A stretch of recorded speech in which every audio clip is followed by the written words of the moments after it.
الرحمن الرحیم۔ حضرت قطب الدین بختیار کاکی رحمۃ اللہ علیہ جب فوت ہوئے اور اس بات کی خبر لوگوں تک پہنچی تو لوگوں کے اندر کوہرام مچ گیا، عوام پریشان ہو گئی کہ قطب الدین بختیار کاکی رحمۃ اللہ علیہ اللہ کا ولی فوت ہو گیا ہے۔ ان کے جنازے کا اعلان کیا گیا، لوگوں کا سمندر ان کے جنازہ کے لیے امٹ آیا اور پاؤں رکھنے کی جگہ نہیں ہے۔ لوگ دھاڑے مار کر رو رہے ہیں کہ قطب الدین بختیار کاکی رحمۃ اللہ علیہ فوت ہو گئے۔ اور جب جنازہ لایا گیا جنازہ گاہ کے اندر اور لوگ جنازہ پڑھنے کے لیے تیار ہوئے، ایک آدمی اس مجلس سے نکلتا ہے اور کہتا ہے کہ میں قطب الدین بختیار کاکی رحمۃ اللہ علیہ کا وصی ہوں، انہوں نے مجھے وصیت کی تھی، میں وہ وصیت اس مجمع کے اندر پڑھ کر سنانا چاہتا ہوں۔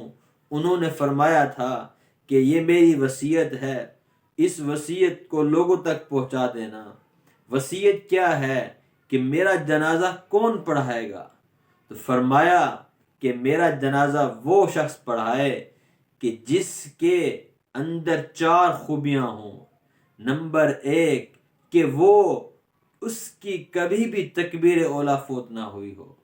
نمبر 2 اس کی کبھی بھی تہجد کی نماز فوت نہ ہوئی ہو۔ نمبر 3 اس آدمی نے کبھی غیر محرم کے اوپر بری نگاہ نہ ڈالی ہو۔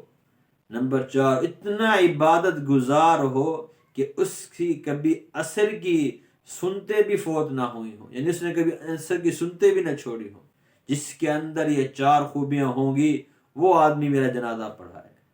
اب مجمع کے اندر سناٹا چھا گیا کہ اتنی خوبیوں والا آدمی کہاں ہوگا کہ جس کی کبھی تہجد کی نماز نہ چھوٹی ہو اور کبھی غیر محرم کے اوپر بری نگاہ نہ پڑی ہو۔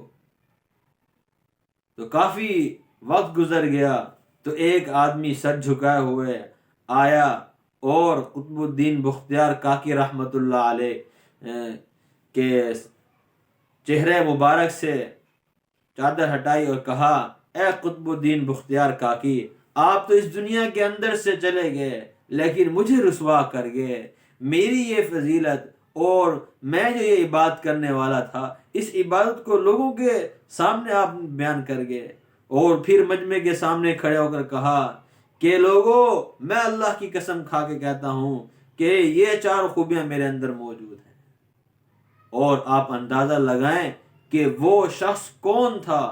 وہ شخص اس وقت کا بادشاہ تھا جس کا نام شمس الدین التمش تھا، اور اس وقت کے بادشاہ کے اندر یہ خوبیاں ہیں کہ اس سے کبھی بھی تکبیر اولیٰ نہیں چھوٹی، اس سے کبھی بھی تہجد کی نماز نہیں چھوٹی، اس سے کبھی غیر محرم کے اوپر بری نگاہ نہیں پڑی، اس نے کبھی عصر کی سنتے نہیں چھوڑی۔ تو جب ایک بادشاہ وقت یہ سب کچھ کر سکتا ہے تو ہم تو بطریق اولیٰ اس کے حقدار ہیں کہ ہم ان خوبیوں کو جو ہے وہ حامل بنیں۔